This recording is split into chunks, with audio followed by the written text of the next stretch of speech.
지금 영화를 보고 나셔서 굉장히 흥미롭고 많이 복잡해지지 않았을까 싶습니다. 감독님 그리고 배우분들 간략한 인사 말씀으로 시작하도록 하겠습니다. 네, 안녕하세요.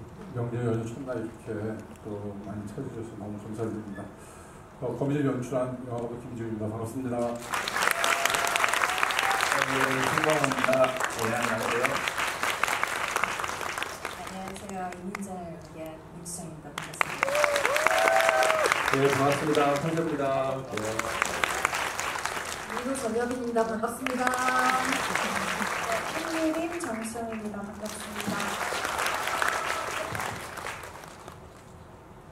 네, 시작하도록 하겠습니다. 오늘 굉장히 뜻깊은 날입니다. 또 이게 명절 연휴 바로 직전이라서 그때 바쁘실 텐데 또 이 시간까지 다들 자리를 완전히 채워주셨고요. 더군다나 오늘 영화가 처음 보게 되는 개봉일입니다. 그래서 오늘 질의가 더욱더 중요한 것 같은데 감독님께서 그동안 뭐 수다른 개봉일을 맞으셨겠지만 오늘 기분이 어떠신지 시작하도록 하겠습니다. 일단 팬데믹 이후로 영화에 대한 생각들을 많이 하게 됐었고요. 그래서 이제 그 이후로 이제 처음 만든 영화고 이제 그 사이에 이제 관객 영화 산업의 어떤 지표들도 많이 바뀌고 관객분들의 성향도 많이 바뀌고 그래서 이번에 만든 영화가 이제 그 새로운 세계 같은 느낌이 들었어요. 저는 새로운 세상에 도래했다라는 생각이 들었고. 그런 의미에서 그 이후에 첫 영화가 거미집이 됐는데 관객분들의 어떻게 보셨는지 제일 궁금하고요. 아무쪼록 하여튼 그 새로운 영화, 한국에서 새로운 재미와 새로운 그런 즐거움을 주려고 했는데 되게 궁금합니다. 어떻게 받으셨는지. 사실 김지훈 감독님하고 가장 안 어울리는 단어가 있다면 제 생각엔 아니죠. 그러니까 생각했습니다. 사실 김지훈 감독님의 작품 세계는 정말 그 다채로운 세계를 여러분들이 그동안 지난 20몇 년간 지켜오신 것 같고요. 마치 장르의 탐색가처럼 영화들마다 서로 다른 어떤 그런 뉘앙스와 개성을 가진 영화들로 우리를 즐겁게 해줬다 이런 생각을 항상 팬으로서 기쁜 마음으로 생각하는데요. 이번 영화는 근데 그 중에서도 이제 영화에 관한 영화를 찍으셨습니다. 사실은 감독들이 언젠가 영화에 관한 영화를 찍고 싶어 하시는 것 같고 무엇보다도 다른 어떤 분야나 장르에 있는 영화들보다 영화에 관한 영화를 찍을 때 가장 부담스러워 하시면서 가장 뿌듯해 하시는 것 같아요. 그런 측면에서 이 거미집을 임하셨던 감독님의 마음이 어떠신지 그리고 또 완성하신 지금의 심정은 어떠신지요? 일단 제가 영화에 관한 영화를 만들 거라 생각은 못했었고요, 먼저. 근데 가끔 그런 생각을 해요. 영화 현장에서 되게 이제 재미있는 일이나 또는 어떤 감정을 많이 건드리는 어떤 상황이거나 또는 감동받은 때도 있었고 정말 절망하고 괴로울 때도 있었고 이런 여러 이제 감정들이 있잖아요. 그래서 만약에 영화에 대한 얘기를 하면은 이런 것들을 너무 재밌겠다 이런 생각을 갖고 있었죠. 근데 이렇게 거미집이라는 영화를 통해서 영화 얘기를 하게 될 줄 몰랐고 근데 그게 좀 전에 말씀드렸던 것처럼 팬데믹 이후에 영화가 저는 정말 이대로 사라지는 건가? 이게 이제 영화 시대는 끝인가? 이런 불안과 두려움을 많이 가졌던 것 같아요. 근데 중간에 사실은 사람들이 일을 하다 보면 자기가 사랑해서 했던 것이지만 환멸도 오잖아요.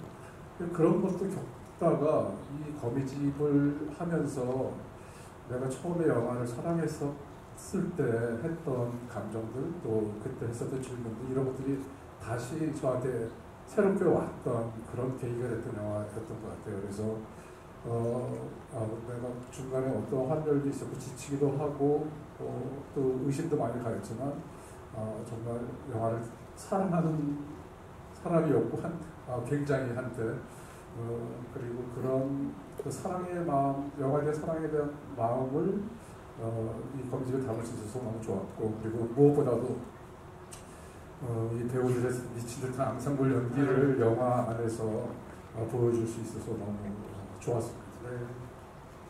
송강호 배우님께 좀 여쭤보고 싶습니다. 사실 이제 우리 바로 직전에 사실 지난주에 제가 송강호 배우님을 만나서 인터뷰할 기회가 있었고 그래서 이제 제가 출연하는 어떤 채널에 이제 업로드가 돼서 1년 전에 올라왔는데요. 그 홍보하려는 거 아닙니다. 1시간 직전에 이제 와서 궁금하니까 1시간 사이에 댓글들을 쭉 읽고 있었는데 굉장히 사람들이 반기면서 송강호 배우님의 출연을 너무 좋아하는 그중에서 가장 인상적이었던 댓글이 이런 거였습니다. 21세기 한국 영화 걸작들은 곤론합니다. 송강호가 나오는 걸작과 나오지 않는 걸작 이렇게 하는데 정말로 말이 너무 되는 얘기더라고요. 허다한 좋은 영화들 우리 팬들에게 가장 오랜 세월 선사하셨는데요. 제가 여쭤보고 싶은 건 매 영화를 만날 때마다 항상 뭐 설레시겠지만 이 영화만의 어떤 이 다른 점이 있었다거나 이 영화를 새로 하시게 되면서 어떤 느꼈던 매력적인 포인트가 있었다면 어떤 것이었을까요?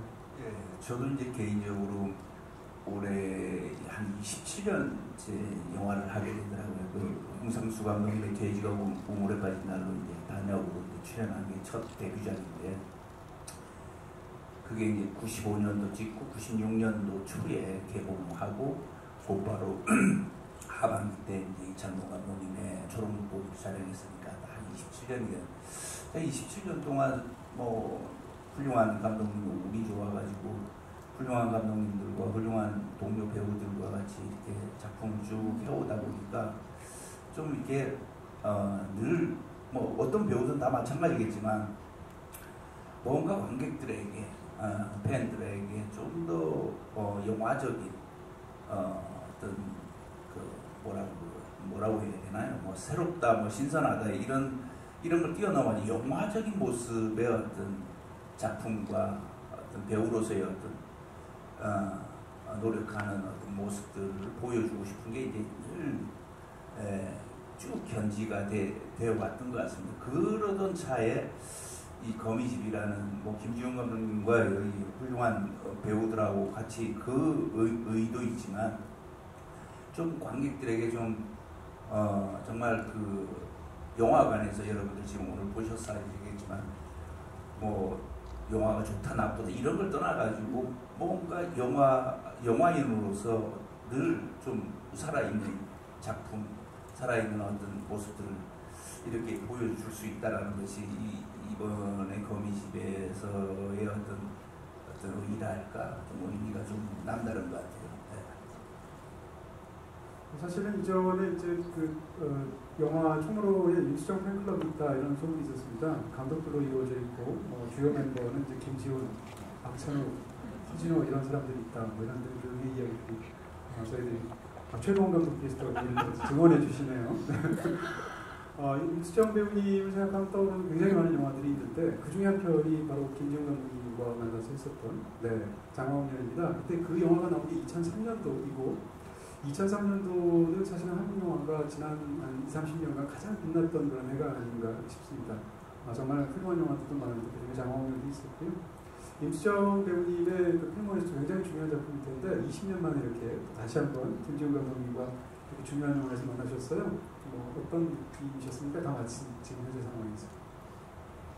장화홍련은 정말 저한테는 어떻게 보면 배우 지금의 제가 있게 만들어준 영화가 사실 장화홍련이거든요. 그리고 신인 배우로서 또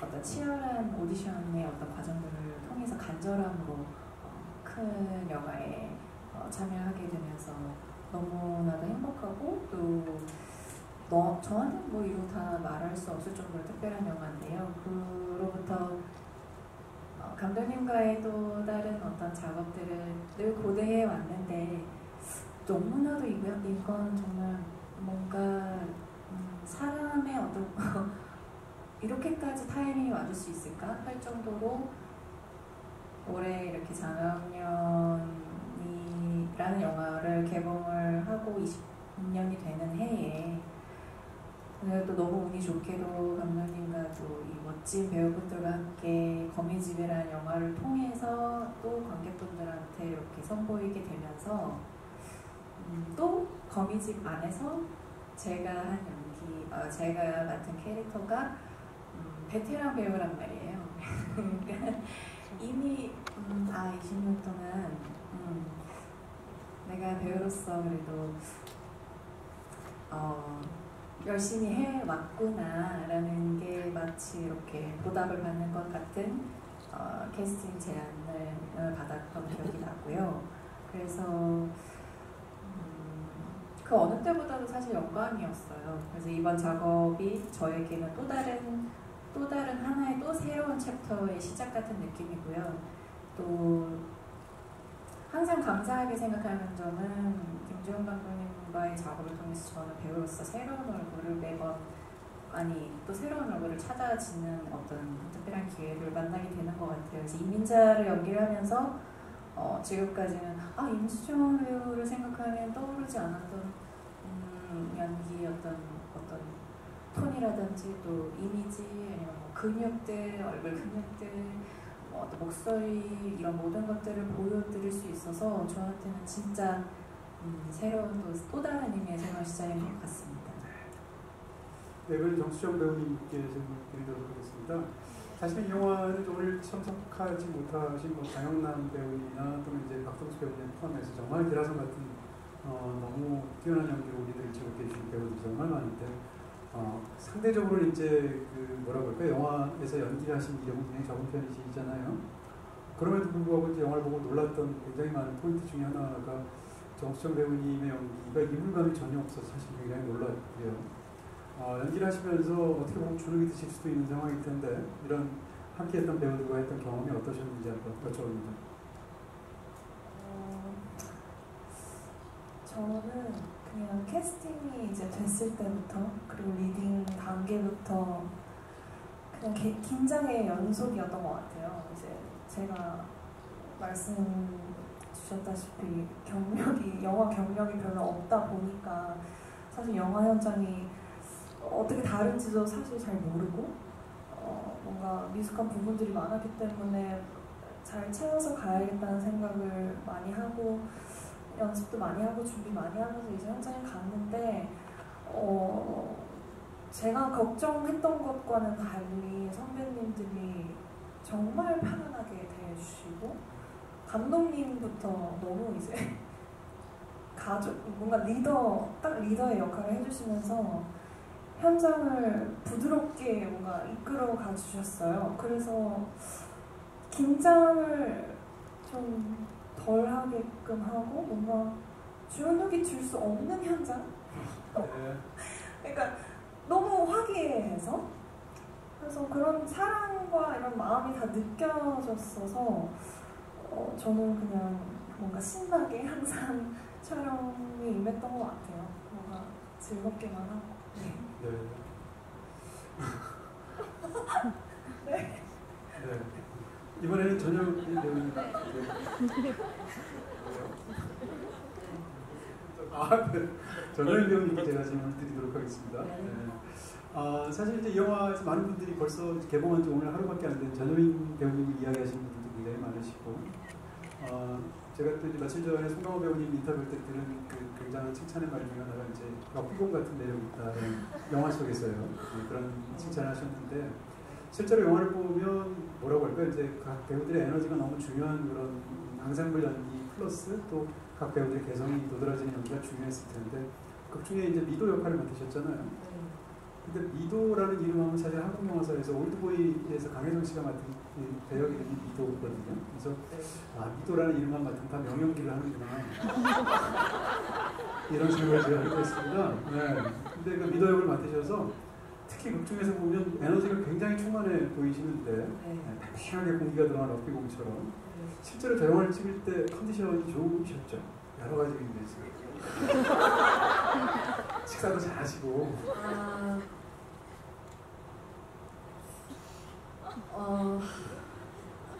솔직하게 말해서는 저의 신체적인 컨디션이 정말 좋지 않은 상황이었고요. 네네.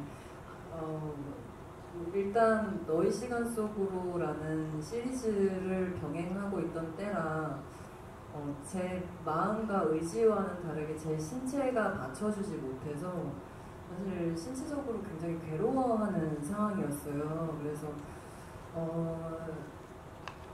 저한테는 좀 과제 같은 느낌이 들기도 해서 내가 이토록 사랑하고 싶고 너무나 존경하는 선배님들, 좋아하는 사람을 만나게 된 장소에서 정말 이 정도밖에 기량을 못 내는 몸 컨디션을 갖고 있다는 것 자체를 너무 좀 자책도 하고 슬퍼했어요. 되게 슬퍼했는데 그게 아무것도 아니게끔 내가 갖고 있는 지금의 상태를 한계를 벗어날 수 있도록, 그리고 좀 이렇게 그 자체가 어떤 나의 한계점이라면 그거를 좀 뛰어넘게 하고 싶어하는 지는 그 껍질을 깨부시고 싶어지는 현장이었어요. 근데 그럴 수밖에 없었던 것이 너무나 훌륭한 감독님이 계셨고요.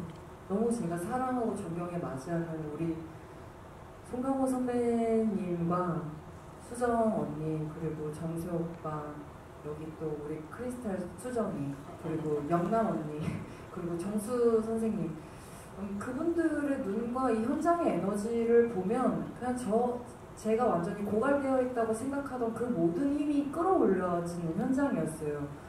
그래서 이 연기라는 것은 정말로 혼자 하는 것이 아니구나. 내가 어떤 상대를 만났을 때 도저히 내가 상상하지 못한 에너지와 기량이 이렇게 나올 수 있는 거구나. 그래서 이 현장이라는 것은 참으로 놀랍고 신비로운 일이구나. 그래서 만약에 저의 미도가 굉장히 에너지틱했다면 그것은 제 능력으로 한 게 하나도 없어요. 정말로 저는 강호 선배님 눈에 대롱대롱 매달려 있었고요. 그리고 정말 감독님이 제게 주시는 믿음과 신뢰, 그냥 그 모든 것을 흡수했기 때문에 할 수 있었던 거예요. 그래서 제 힘으로 한 것은 단 하나도 없었음을 시인합니다. 네. 아니 너무 멋진 말씀해 주셔서 이 청년영화상 여우주연상 수고합니다. 내일 지금 말씀하신 거 고정의 제목을 뽑으면 정말 좋겠다. 눈에 대롱대롱 매달려 있을 때는 진짜 정말 멋진 표현이네요. 오정세 배우님께 질문 드리겠습니다. 지금 다 제가 너무 좋아하지만 오정세 배우님 연기 진짜 좋아하고 사실은 모두가 좋아하는 그 코믹한 모습도 좋아하지만 정반대의 나는 나를 해고하지 않는다 같은 데서 나왔던 모습도 제가 너무 좋아하는데, 일단 그 오정세 배우님이 이 영화 속에 맡은 배역 이름이 강호세입니다.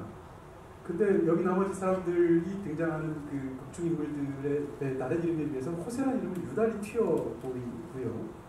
그 다음에 가만히 생각을 해봤더니 그동안 우리에게 즐거움을 주었던 오정세 씨가 맡았던 그 배역 이름들이 다 특이할 때 우리를 정말 사로잡았던 기억이 있습니다. 뭐 테드 참이라거나 아니면 그 스윙 댄스 같은 데 나왔던 병삼이라거나, 거기서도 이제 사회권으로 나오잖아요. 이 영화에서도 그런데 배역을 딱 이렇게 제안을 받으시면 당연히 뭐 신곡이나 얘기를 들으실 거고 각본도 보시겠지만 배역 이름도 보실 텐데, 강호세라는 이름, 그리고 또 이런 배역을 맡으셨을 때 기분은 어떠셨는지? 처음에는 헷갈렸었어요. 이름이. 송강호세. 호세, 강호, 내가 호세인지 강호세인지 약간 헷갈렸고, 이름은 사실 그 정도 에피소드였고, 첫 이제 인물을 받았을 때는 이 호세라는 인물이 김 감독이 만들고 싶어하는 걸작에 걸림돌이 되는 여러 인물들 중에 한 사람으로 생각을 했는데, 어떤 식으로 걸림돌이 됐어야지 이 영화 좀 어울릴까. 처음에는 조금 밉상으로 접근도 해봤었어요. 그러니까 관객들이 마음을 안 주는, 쟤만 나오면 답답하네, 그런 류의 어떤 걸림돌을 생각도 해봤는데, 계속 고민하다 보니까 이 영화 전체 톤이랑은 조금 지금의 호세가 조금 더 어울리지 않나라는 생각을 했고, 그러면 기본적으로 이 친구는 두 여자를 사랑하지만 그런 걸림돌이지만 그래도 관객이 조금은 마음을 열고 같이 갈 수 있는 사람이었으면 좋겠다.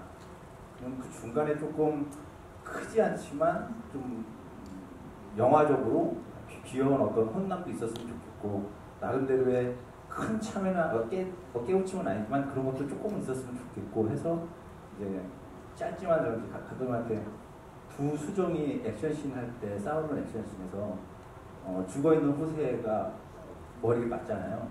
그러니까 그것도 나름의 조금 이런 식으로라도 조금 더 혼났으면 좋겠다라고 이렇게 말씀을 드려서 감독님이 그것도 이제 구현을 해주시고, 그런 식으로 조금 호세를 좀 마음을 얹을 수 있는 인물로 그려 나가기 시작했습니다. 네. 감독님 그럼 호세라는 이름은 어떻게, 그러고 보니까 정세 플러스 강호를 하면 호세가 되네요. 그 생각이 듭니다. 아니 또 어떤 원작이 있었어요. 네, 원작이 있던 네.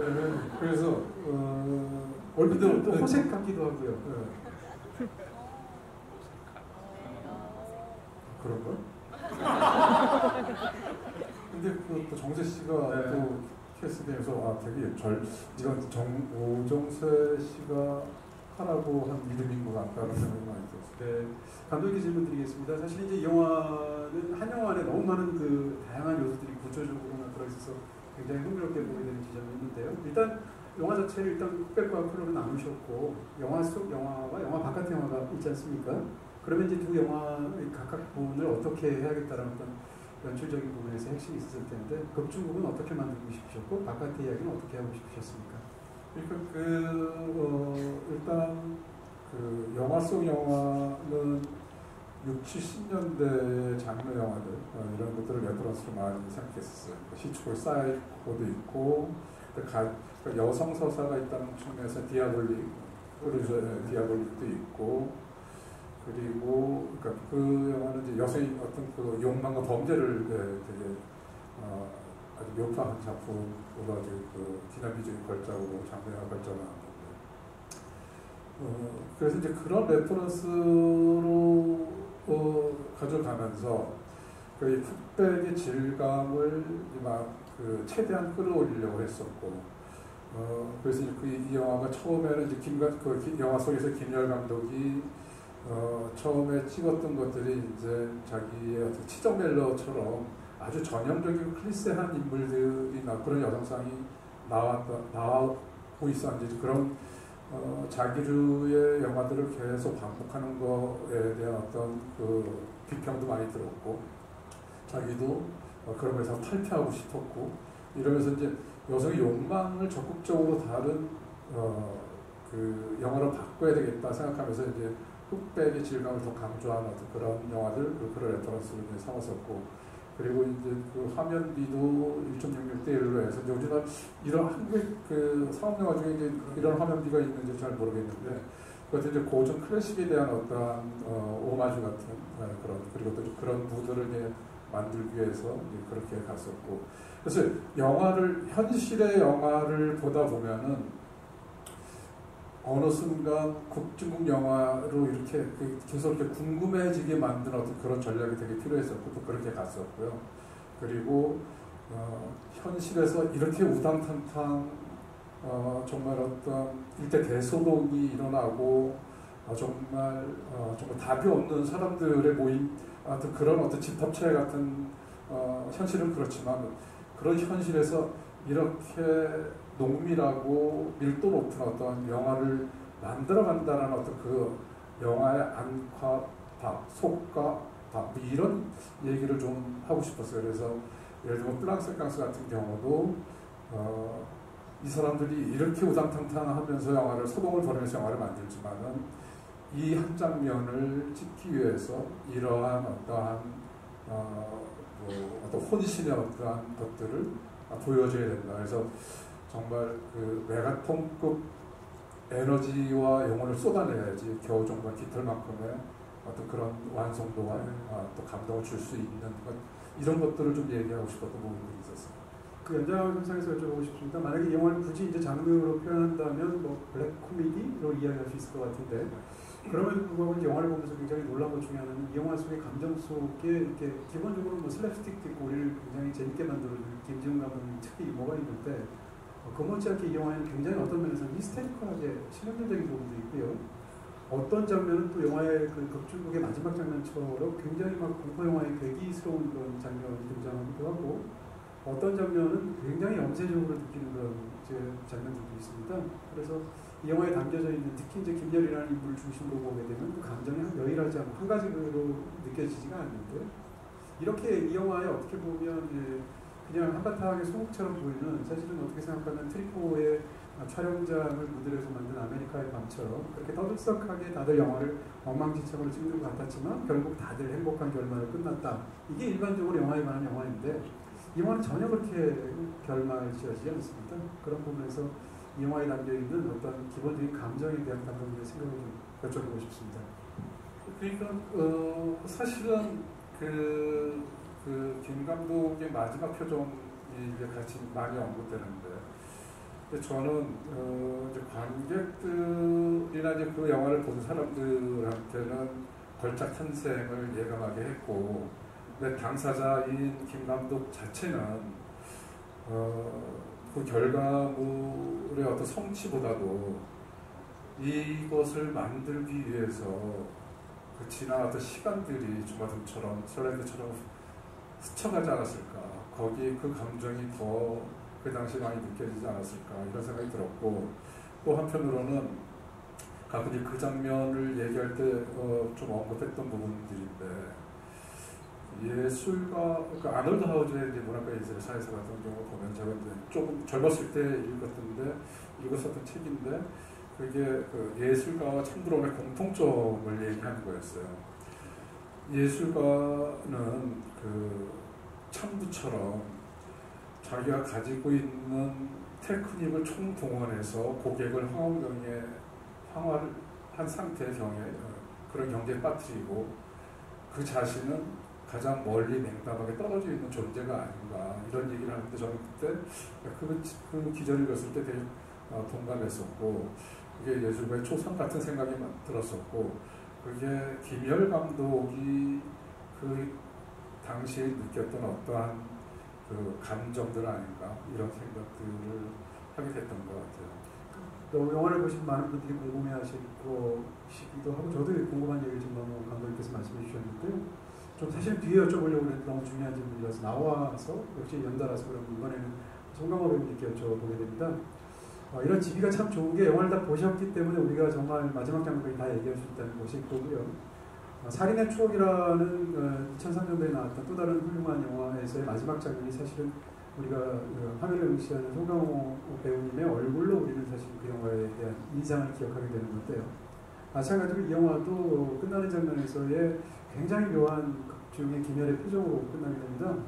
근데 살인의 추억하고 달리 이 영화는 그 배경이 되는 나머지 인물들은 다 해피한 상태이고, 다들 기립박수를 치면서 이 감독님이 와 드디어 이런 생각을 하고 있는데, 이 사람만 굉장히 복잡한 표정을 짓고 있으면 영화가 끝납니다.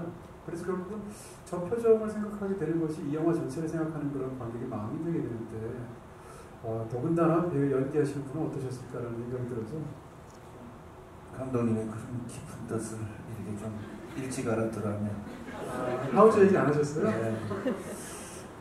이렇게 심오한 저는 글쎄요, 사실 뭐 영화 보셔서 아시겠지만 뭐 다 욕망들의 어떤 덩어리들이죠. 어떻게 보면은 김 감독도 욕망, 그러니까 자기가 원하는 어떤 삶과 어떤 결과를 얻기 위해서 이 소동에 휘말리는 어떤 시초가 되고, 이제 배우로 나오시는 이 많은 분들도 작은 욕망이든 어찌됐건 큰 욕망이든 거기서 욕망의 어떤 카르텔이 이제 형성이 돼서 거기서 그래서 저는 그러니까 인간의 욕망, 예술가의 욕망이라는 것이 그게 해답이 있나 이런 생각이 들고, 해답이 있더라도 계속 그것이 연속적이고 연장이 되고 끊임없이 가는 것이 인간사고 또 예술가의 어떤 길이 아닌가, 이런 나름 해석을 통해 가지고 그렇게 연기를 했던 것 같은데, 진짜 얘기를 좀 해주시지. 그러면 제가 좀 더 다른 더 훌륭한 표정을 지었기 때문에 지금 이런 질문이 나오는 거 아닙니다. 그런 거 아니에요. 그런데 이건 뭐 해석, 여러분들은 어떻게 보셨을지 모르겠습니다만 다 해석이 다 정답이에요. 네, 어떤 분들의 누가 정답이 없어요. 보신 분들이 받아들이는 것이 다 정답이 아닐까라는 생각이. 네, 다음 질문을 또 드리도록 하겠습니다. 오정세 배우님한테 질문을 드리고 싶은데요. 지금 드리고 싶은 질문이 너무 많아서 막 제 머리 생각 속에서 막 튀어나오려는 걸 지금 순서를 정하느라고 힘듭니다. 오정세 배우님이 이제 극장에서 사실 이 영화에서 가장 웃기고 재밌어 하시는 장면이 아마 헐 벗고 나오신 장면이 아닌가 생각이 드는데요. 근데 그 장면에서 이제 본인 자체는 또 이제 촬영 현장에서 굉장히 천연덕스럽고, 또 뒤에는 또 이제 칼 꽂혀서 나오는 장면도 있지 않습니까? 그런 상태에서 등장하게 되는데, 오정수 배우님 많은 분들이 좋아하시기도 하고, 저도 너무 좋아하는 남자 사용 설명서 보면 거기서도 헐 벗으시면 관객들이 좋아하시거든요. 근데 아무리 그렇게 관객들이 좋아하기로 누가 봐도 재밌는 장면임에도 불구하고, 배우는 또 그 장면을 연기할 때 마음이 굉장히 다를 수도 있을 것이고요. 이 영화에서 공사하시면서 했던 그 장면을 찍으실 때의 그 배우는 어떤 생각, 그 당시에 하셨던 어떤 상황 이런 걸 좀 듣고 싶습니다. 그 씬을 찍기 전날 밤 제 방에서의 제 모습이 떠오르네요. 그냥 멍하니 앉아 있었고요. 어떻게 해야 되나. 사실은 그러니까 쉽지 않은 어떤 환경이고 연기인데, 근데 배우가 불편해하고 호세가 불편해하면 그 씬 자체가 불편한 감정으로 남아있을 수 있다는 생각이 들기 때문에 호세는 그게 아무렇지도 않은 감정이었다고 저는 생각을 했고, 창피한 것도 모르고 그냥 이게 지금 감독이 시킨 대로 빨리 해야 되는 상황만 가장 머릿속 위에 있기 때문에 거기에 그냥 충실을 하려고 했던 것 같아요. 네. 호세라는 인물은 사실 극 중에서 베테랑 배우이고 스타임에도 불구하고 사실은 영화 속에 연기하는 것보다는 영화 바깥에서의 뭐 유림과의 관계나 이쪽에 지금 더 신경이 가 있는 그런 인물처럼 보이는데요. 예. 네. 영화 속에서 호세라는 인물을 어떻게 파악을 하시면서 연기하셨는지 궁금합니다. 저는 이제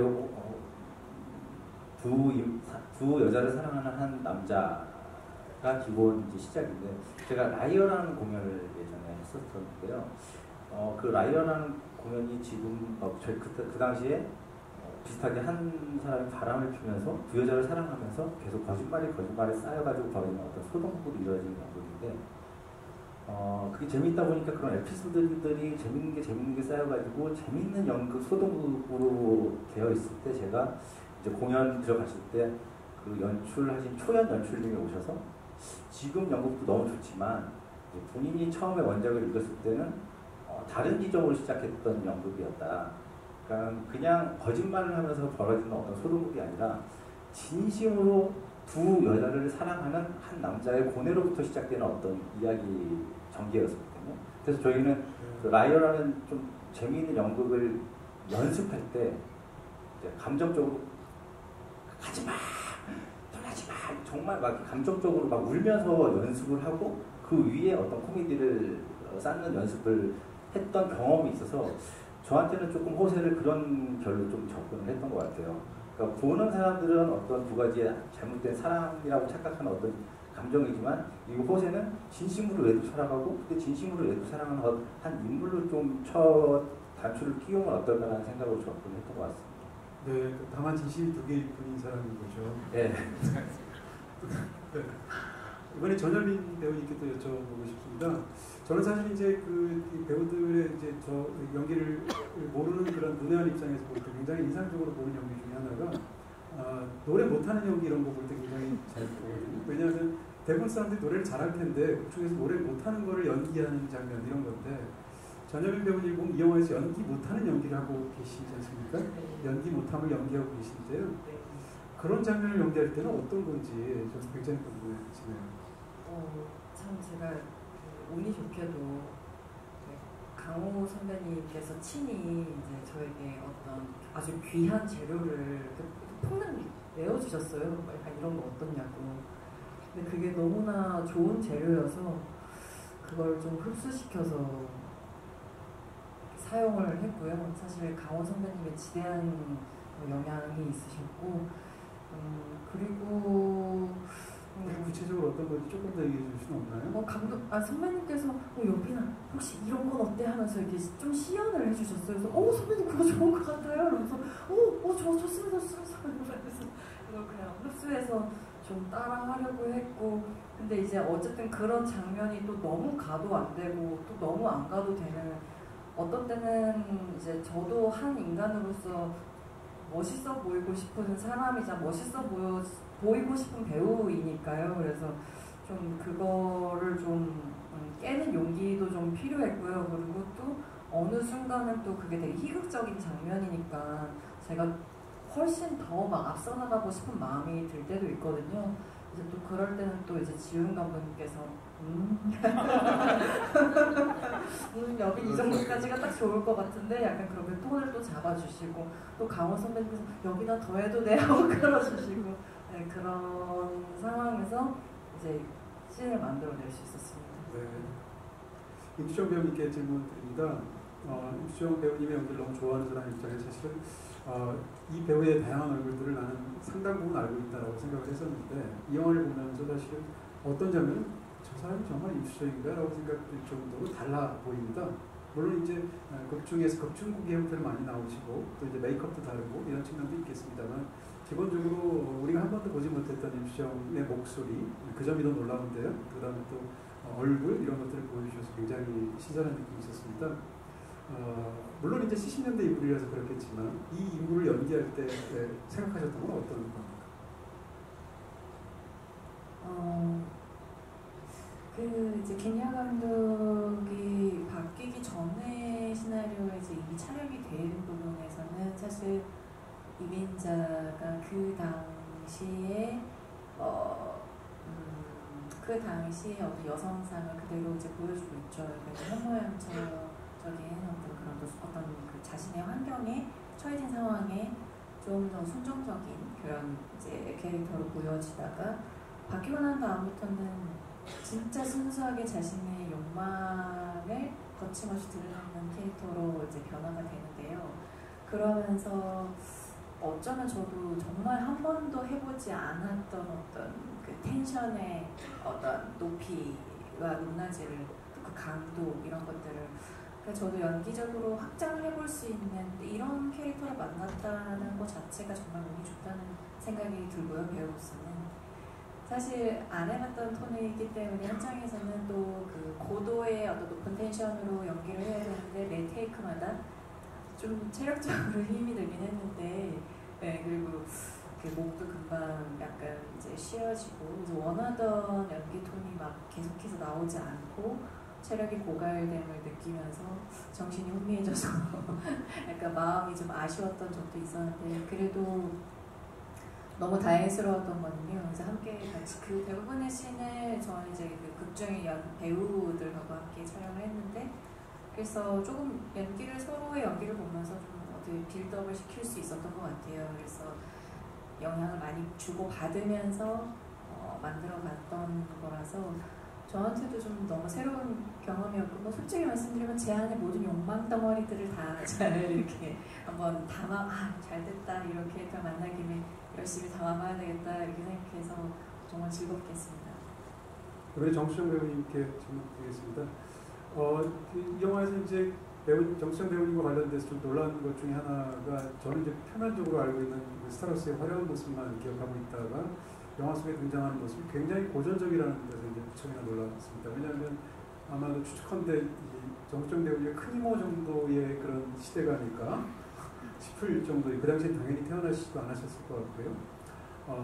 그런데 영화에서 등장하는 70년대 사람처럼 보이는 그런 느낌이 있고 어떤 그런 이 영화의 어떤 상황하고 굉장히 잘 어울린다는 느낌이 있었습니다.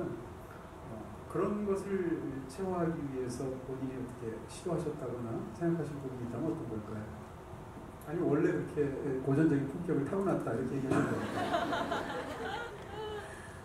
1% 있거든요.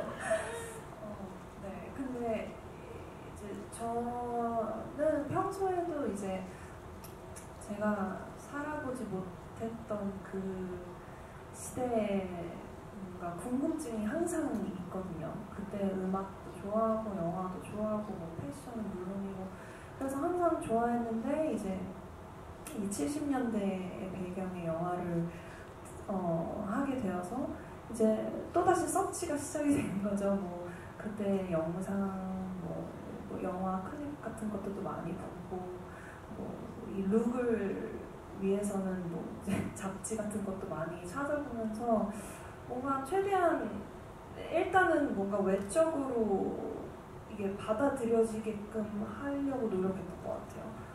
그리고 이제 말투 같은 것도 이제 감독님의 시범에 따라서 이렇게 잘 열심히 감독님 옛날 분이시니까 정말 제일 잘하시거든요. 그 70년대 말투를. 그러실 수밖에 없을 거예요. 네, 그래서 그렇게 열심히 했습니다. 송강호 배우님께도 질문 좀 꼭 드리고 싶습니다.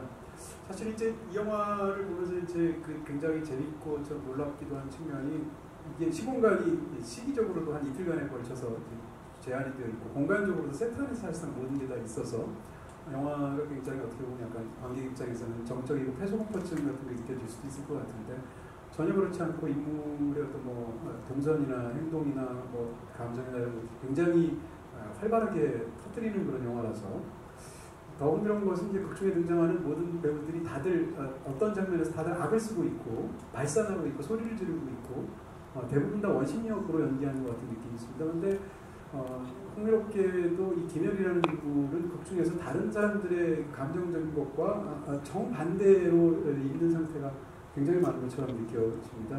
다른 배우들은 다 원심력으로 연기해야 되는 상황에서 혼자 구심력으로 연기해야 되는 것 같고 정작 이 인물이 발산하게 되는 건 혼자 있을 때처럼 보이기도 하거든요. 이 영화처럼 떠들썩하고 소극 같은 영화 속에서 영화의 중심을 계속 가져가야 되는 캐릭터로서 연기하실 때 어떤 마음이셨는지 궁금합니다. 우선 뭐 김지훈 감독님이 처음에 많이 이렇게 좀 잡아주신 것 같아요. 예. 저도 처음에 이 영화의 어떤 그 중심을 어떻게 잡을까, 그러니까 전체적인 톤을 어떤 느낌으로, 그리고 그런 것들이 좀 어렵기도 하고, 그래서 개인적으로 뭐 한 두어 번 따로 또 리딩 연습도 하고 뭐 그런 과정이 있었는데, 아무튼 그런 어떤 많은 이게 지도라고 해야 되나, 감독님의 어떤 말씀들이 굉장히 큰 도움이 됐고요. 전체적으로 김열이라는 사람을 통해 가지고 이 공간, 그리고 이 우리 모든 캐릭터들의 어떤 입체감들이 돋보여야 되니까 그 입체적인 어떤, 그리고 이게 그러다 보니까 자연스럽게 김열이라는 인물의 어떤 다면성이라고 해야 되나요? 그런 것들이 저절로 나오지 않았나 이렇게 생각이 들고, 다 이 모든 것은 김지훈 감독님의 어떤 치밀한 설계에 이루어진 것 같아요. 돌이켜 생각해 보면. 네. 네, 저는 이제 하나씩 여쭤보고 싶은데 시간이 한정되어 있어서요. 제가 마지막으로 감독님께 질문 두 가지만 드리고 여러분께 짤막한 질문의 시간을 갖도록 하겠습니다. 궁금한 거 생각하셨다가 한 분당 하나씩만 이렇게 질문해 주셔서 감사하겠습니다. 죄송합니다. 저는 길게 하고 짧게 하려고 그래서 감독님께 질문 드리고 싶습니다. 영화에서 굉장히 중요하게 생각되는 부분들이 저로서는 여러 가지 질문 드리고 싶은데, 일단 이 영화에서 전체적인 전제가 저한테는 굉장히 이상하고도 흥미롭습니다. 무슨 얘기인가 하면 영화를 통째로 다시 찍고 새로운 영화를 찍으면 걸작을 찍을 수 있다라고 믿는 게 아니라 다 찍은 영화의 결말만 다시 찍으면 걸작이 될 수 있다라는 이야기이고요. 그 다음에 새로 찍는 것이 아니라 재촬영하는 것이다라는 것이고, 그것은 이제 제한된 시간 안에서 하는 것이고, 더군다나 그 모든 것의 동력이 된 것은 영화의 첫 장면을 보면 꿈이 일러준 대로이지 않습니까? 이런 설정들은 사실은 굉장히 흥미로워서 이런 독특한 부분들이 들어가서 이 걸작을 만들어내겠다는 사람의 어떤 야망과 집착으로 가게 된 애초에 그 설정의 이유라고 그럴까요? 이런 걸 좀 여쭤보고 싶습니다. 실제로 제 경험상 영화를 만들고 나서 뭐 결과가 그 관객분들한테 결과가 나왔을 때나 아니면 편집이 다 됐을 때나 그러니까 그럴 때까지도 감독은 계속 이게 맞는 건지에 대한 의심이 들어요. 의문이 들고. 그래서 예를 들면 지금 거미집 같은 경우에도 엔딩의 모습을 김 감독이 웃었어야 되나? 만족하는 얼굴의 표정을 줘야 됐었나?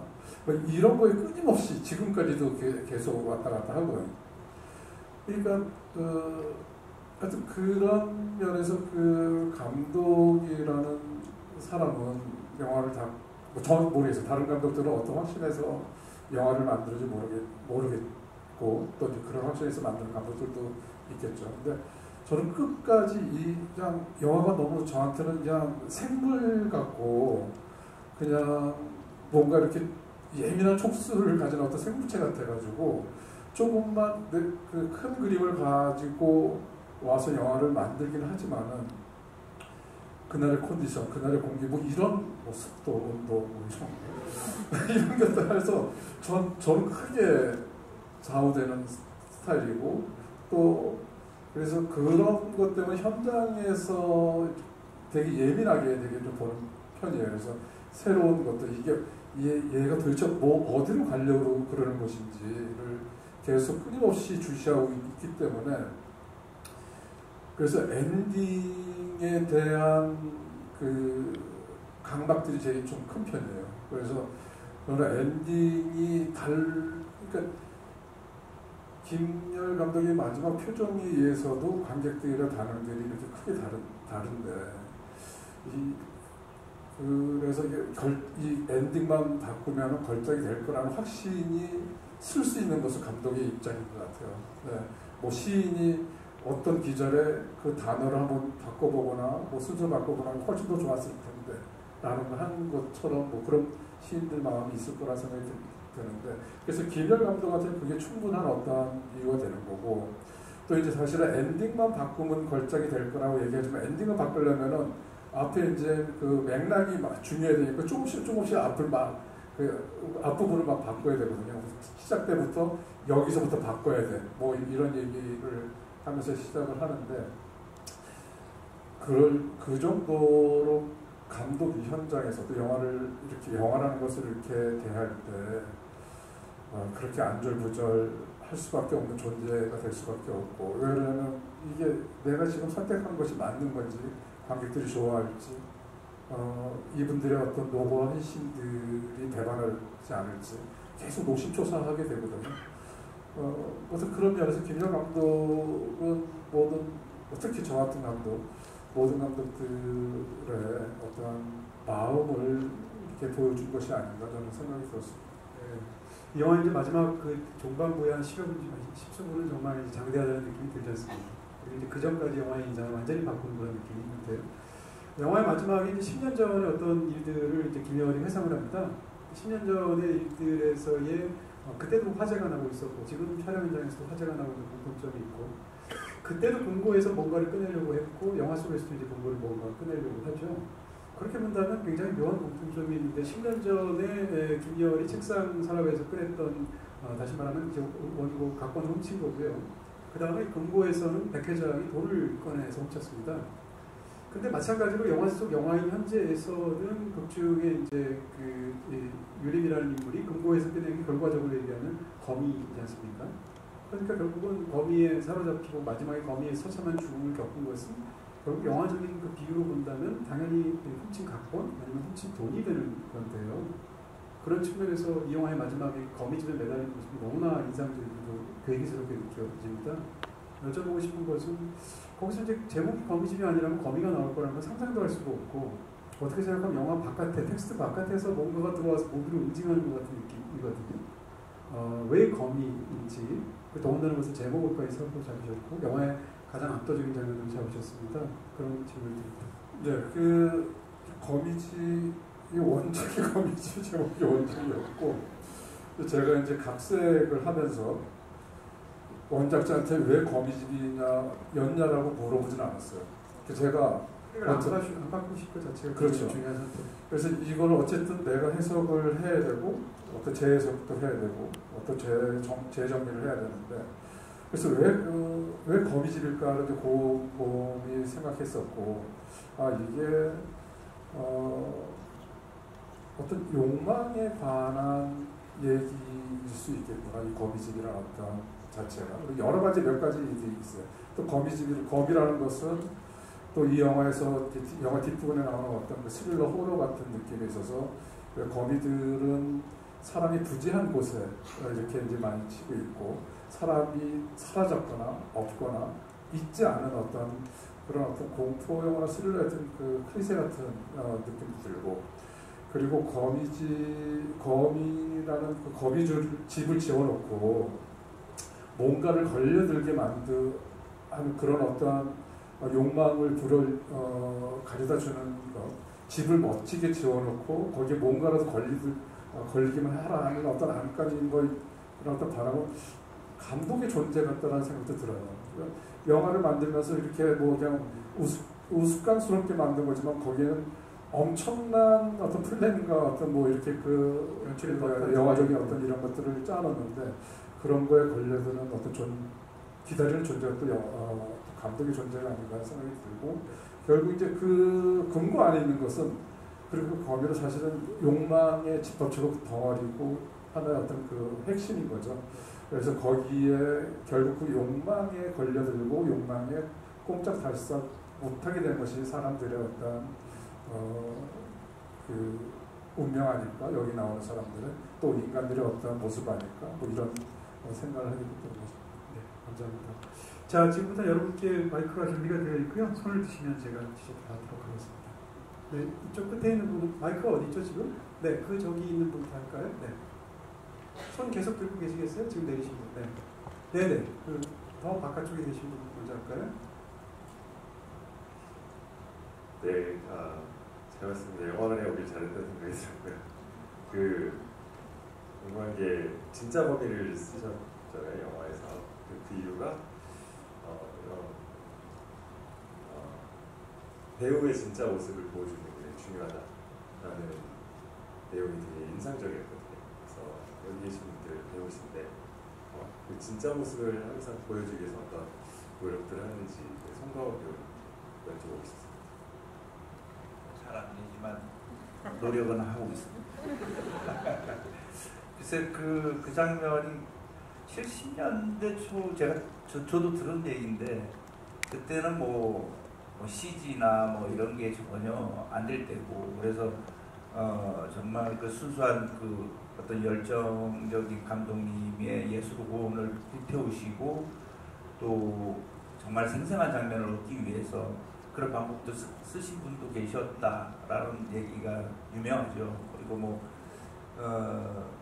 예를 들면 그 전쟁 영화나 이럴 때는 정말 그 공포탄도 없어가지고 진짜 실탄을 쏘면서 액션씬이나 뭐 전쟁 영화를 찍기도 하고 그건 뭐 그런 어떤 산업 자체가 그때는 열정의 어떤 어떤 시기였고 지금하고는 다르죠. 근데 뭐 배우들은 영화 속 대사처럼 정말 진정으로 연기하고 싶어하죠. 저도 그렇고. 근데 그게 뭐 잘 안 될 부족한 면이 많죠. 대답이 되지 않네요. 열심히 노력하고 있습니다. 네. 네, 또 질문하신 분 계신가요? 네, 이번에는 이쪽 쪽으로 올까요? 네, 이쪽 라인 계신 분 할까요? 네. 네네네, 거기 계신 분. 반대쪽에 그냥 하시죠. 네. 네, 송강호 배우 하면은 아무래도 많이 생각나는 게 애드립이라고 할 수 있을 것 같은데 이 영화에서 송강호 배우님이 하신 애드립은 무엇이 있을지 개인적으로 궁금했습니다. 좀 오래돼가지고 어떤 애드립을 했는지 모르겠습니다. 이번에는 그렇게 애드립을 많이 하지는 않았던 것 같고요. 예를 들면 한율님 이름을 제가 지어줬다 이런 대사는 그 홍콩 영화 제목을 거기서 힌트를 얻어가지고 한율이 그 국장한테 그런 대사는 열정유린 대사는 제가 그 현장에서 그냥 애드립이라고 해야 되나. 그게 대표적이고 여러 장면이 있는데 다 기억을 못하겠네요. 열정유림에서 온 거군요. 열정유림은 제가 그냥 그런 영화도 없었고요. 홍콩 영화. 하나를 더 했는데 감독님이 이걸 선택까지 했습니다. 또 하나는 그것도 재밌었는데 그때 얘기하시면 안 되나요? 네? 나머지 하나는 그 뭐죠? 열유 정자를 써가지고 이렇게 모르겠어요. 재미없어 기억도 안 나. 한자 열유라는 한자는 없거든요.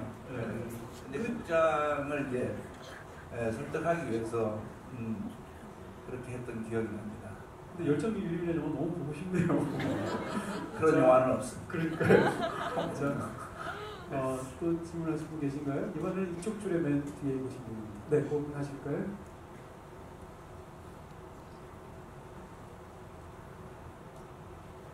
거미집이라는 영화가 애자식 영화로 구성이 되어 있잖아요. 근데 저는 이걸 보면서 들었던 생각이 이제 이제 극 중에 제시되는 70년대 영화 말고 이 거미집을 촬영하시던 배우분들 사이에서 어떤 즐거운 에피소드가 있었는지, 실제로 이 영화만큼은 아닐지라도 극적인 어떤 상황들이 있으셨는지 궁금했습니다.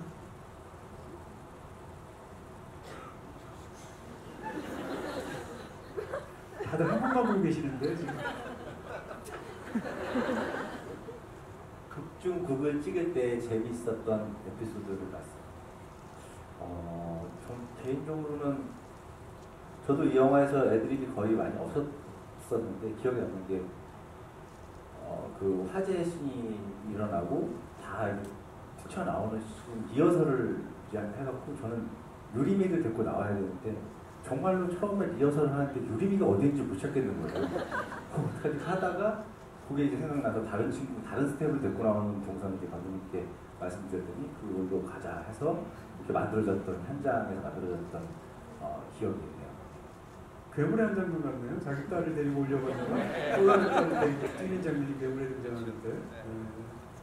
또 질문하실 분 계신가요? 이번에 좀 앞쪽으로 하겠습니다. 여기 계십니다. 더 앞쪽으로 올까요? 너무 뒤쪽만 하겠습니다. 손 드시겠습니까? 네. 14년 때 정수정이라고 분이라고 말하면 되는데. 그 정수정 배우가 지금 13년째 연기를 하고 있는데 보통 이제 드라마 작품을 많이 했었고 최근에 영화 같은 경우도 좀 소규모 작품을 하다가 이번에 아무래도 대선배님들과 그리고 좋은 감독님과 촬영을 했는데 아무래도 기존의 이제 스케일이 다소 비교적 작았던 작품과 이번 작품과 촬영을 하면서 좀 좋았던 점 혹은 불편했던 점 이런 차이점이 있을지 궁금하고요. 전 13년 연기했다고 할 수는 없을 것 같아요. 저 데뷔한 지가 이제 14년이 됐는데 가수로 했고 처음에 시트콤으로 시작해서 이제 뭔가 제가 연기에 조금 연기를 임하는 자세가 좀 달라지기 시작한 게 이제 사실 얼마 안 된 것 같아요. 한 4, 5년쯤 돼서부터 이제 좀 정식으로 드라마도 좀 많이 찍고 이제 독립영화도 찍으면서 경험을 쌓았는데 이 작품에 들어오게 된 건 저한테 너무 큰 기회고 배울 점이 너무나 많은 현장이니까. 근데 막 이렇게 다른 현장들과 엄청 특별하게 다른 건 사실 잘 몰랐어요. 왜냐면 똑같이 배우들이 있고 똑같이 스태프분도 있고 똑같은 이렇게 제작 현장이니까. 그런데 이제 인물들이 다른 거죠. 뭔가 거기서 오는 에너지들이 조금 달랐던 것 같아요. 거기서 뭔가 좀 더 진짜 베테랑들의 느낌이 나는, 뭔가 더 프로페셔널한 느낌이 나는 그런 걸 좀 느꼈던 것 같아요. 이런 바이브에서. 네. 또 질문하실 분 계신가요? 앞쪽에 할까요? 여자분? 그 스테인드 글라스 아래에서 그 극중 호세랑 이제 김열 감독이 만나는 장면이 있습니다. 그런데 그 부분에서 이제 강호세가 자기가 잘못했다, 자기 잘못이 크다라고 하는 대사가 있는데, 사실 그 스테인드 글라스가 종교적인 의미가 조금은 있을 것 같은데, 약간 뭐 강호세한테는 그 순간의 회개라든지 반성이라든지. 근데 김열 감독이 거기서 호세랑 만나는 거는 혹시 어떤 감독님께서 의도나 의미를 담아주신 건지 궁금해서 질문드리게 되었습니다. 일단 그 영화라는 세계의 겉과 뒤, 그 세트 안에 촬영되는 성당은 데코레이션도 많고, 스탠드 글라스 뒤에서 이제 조명을 쏘게 되면서 되게 어떤 아주 성스러운 분위기를 유도하고 또 그런 어떤 장면을 연출하는데, 사실 그 뒤로 탁 들어가면은 되게 앙상하잖아요. 그러니까 그런 영화의 겉과 속에 대한 어떤 영화계에 대한 얘기를 하고 싶었던 부분도 있고, 그리고 사실은 그 세트 뒤에는 그 정말 이렇게 막내 스태프들이 모이는 공간이거든요. 쉬고 담배 피고 또는 뭐 눈치 봐서 잠깐 쉬기도 하고 뭐 또 잠시 눈을 붙이기도 하고. 근데 그 장소에 그 현장의 최고 위치에 있는 감독과 또 그 탑 배우가 거기 오기라는 적은 거의 없을 거예요. 실제 현장에서는. 그래서 이제 이 두 사람이 쫓겨나고 몰려 있는 상황들. 그래서 결국 그 한 번도 오지 않았던 항상 그 말단 또는 막내 스태프 나오는 그곳에 이렇게 쪼그려진 상태에서 쫓겨난 두 사람의 어떤 남성들을 좀 보여주고 싶었고, 거기서 그 성스러운 공간 뒤에서 뭐 지금 회계라는 말씀드렸는데 그런 어떠한 이미지도 있었던 것도 사실이고, 두 사람이 내면적인 어떤 소통을 그런 어떤 가장 협소하고 가장 어둡고 가장 구석진 곳에서 하는 뭐 이런 장면들을 좀 관계와 이런 것들을 좀 연출하고 싶었던 거죠. 네, 질문을 충분히 제가 소화하지 못해 죄송하고요. 저희 1시간이 훌쩍 지나서 예정보다 더 오래 진행됐습니다. 그래서 이제 그만 진행을 해야 될 것 같고요. 질문하신 분들 다 너무 좋은 질문해서 감사드리고요. 오늘 이 특별한 시간에 특별한 이야기 해주셔서 너무 감사드리고 한 분씩 간단한 인사 말씀드리고 오늘 마치도록 하겠습니다. 네, 그 이동재 평론가 지금 이제 처음 이렇게 배우들이랑 같이 이렇게 지금 처음인데 너무 좀 놀라운 게 좀 많았던 것 같아요. 참 차별도 그렇고 질문의 수준도 그렇고, 그리고 저희들이 얘기하는 거 하나하나 이렇게 귀담아 들으시는 모습들이 너무 감동스러웠습니다. 저도 이제 오늘 받은 감동을 또 다음 작품에서 여러분께 되돌릴 수 있는 그런 감독이 더 되겠고요. 하여튼 뭐 거미집은 새로운 것들, 좀 색다른 것들을 좀 많이 추구하려고 했었고요.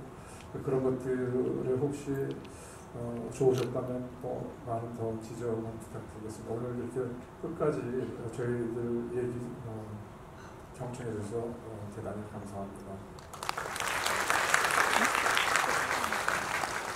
저는 며칠 전에 이제 이동진 평론가님하고 이제 방송을 녹화를 할 때 이제 그 사무실이라고 합니까? 스튜디오 같은 데서 갔어 이제. 그때 이제 이동진 평론가님이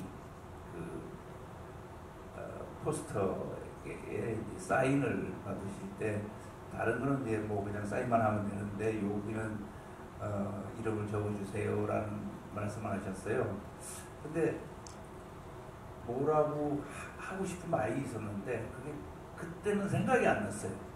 근데 하고 나서 방송할 때 생각이 나는 거예요. 지금 드리자면은 경이로운 동진님이라는 말을 하고 싶었습니다. 근데 오늘 와보니까 제가 1시간 동안 여러분들 눈빛이나 말씀을 들어보니까 그 경이로움이라는 말씀을 여러분께 돌려드리고 싶습니다. 네, 오늘 정말 경이로웠습니다. 감사합니다.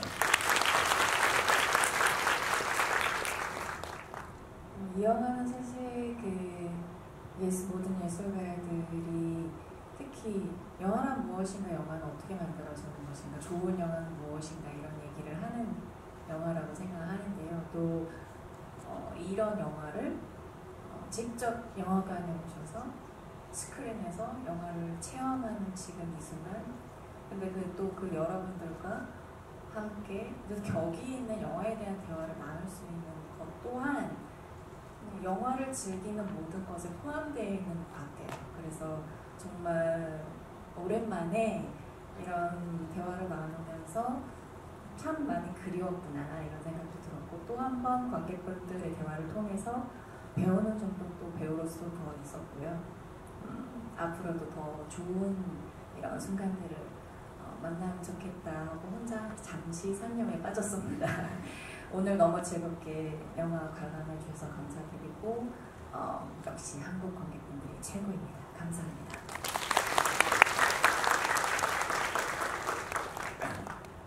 저는 어느 날 거미집이라는 시나리오를 받았습니다. 김준호 감독님이 감독하시고 송하고 선배님이 주연을 확정 지었을 때인데 너무나 빠르게 의사를 결정하고 그 장을 찍었습니다. 근데 돌이켜 보면은 저한테는 그냥 되게 긴 여정이었던 것 같아요. 예전 17년, 10몇 년 전에 우한세계라는 작품에서 단역과 주인공으로 선배님과 연기를 처음 한신을 했었고, 물론 편집돼서 이제 스크린에서 만나지 못했지만 그때 인연, 또 그 이후에 또 하울링이라는 영화에서 이제 제가 아이를 봐야 되는 날인데 오디션이 겹쳐가지고 이제 아이를 안고 오디션을 봤던, 하지만 이제 떨어졌던 기억도 있고, 또 감독님의 놈놈놈이라는 작품에서 1차 오디션을 봤는데 떨어지기도 했고, 먼 여정을 돌아서 거미집이라는 영화를 만난 것 같아요. 근데 감독님이 이 영화의 뿌리가 중요한 것은 꺾이지 않는 마음이라는 얘기를 하시는데, 저 또한 수많은 김열 감독 중에 하나이지 않을까 생각이 들었고, 또 여러분들도 각자의 중요한 무언가를 끝까지 지키시길 바라겠습니다. 네, 저한테는 의미 있는 영화였습니다. 감사합니다.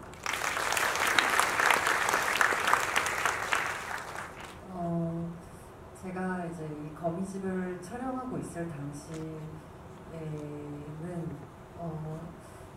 제 안에 되게 많은 회의감과, 그리고 내가 나를 뭔가 믿어주지 못하겠는 마음, 그리고 도저히 나 혼자서는 용기를 낼 수 없는, 내가 완전히 고갈되어 있다고 느끼는 상태였었어요. 근데 그때 제게 지금 당신의 모습이 어여쁘지 못하고 많이 거칠고 좀 못난 모습이더라도 그냥 해나가는 거, 그리고 그 마음과 육신이 너무 무겁고 물에 젖은 손처럼 묵진하게 가라앉았을지라도 그걸 어떻게든 끌고 나가보려고 하는, 그냥 정말 그게 1mm의 걸음이라도 괜찮다고 이야기해주는 현장이었고, 그 말을 전해주는 글이었어요. 그래서 저는 김열 감독님이 너무 고마웠고, 노련하진 않지만 무조건적인 믿음으로 달려주는 미도가 너무 고마웠어요. 미도가 되게 저를 일으켜 주었었는데, 거미집이 여러분에게도 그런 동지가 될 수 있는 영화가 되었으면 좋겠다는 소망을 비추어 봅니다. 자리에 함께 해주셔서 감사합니다.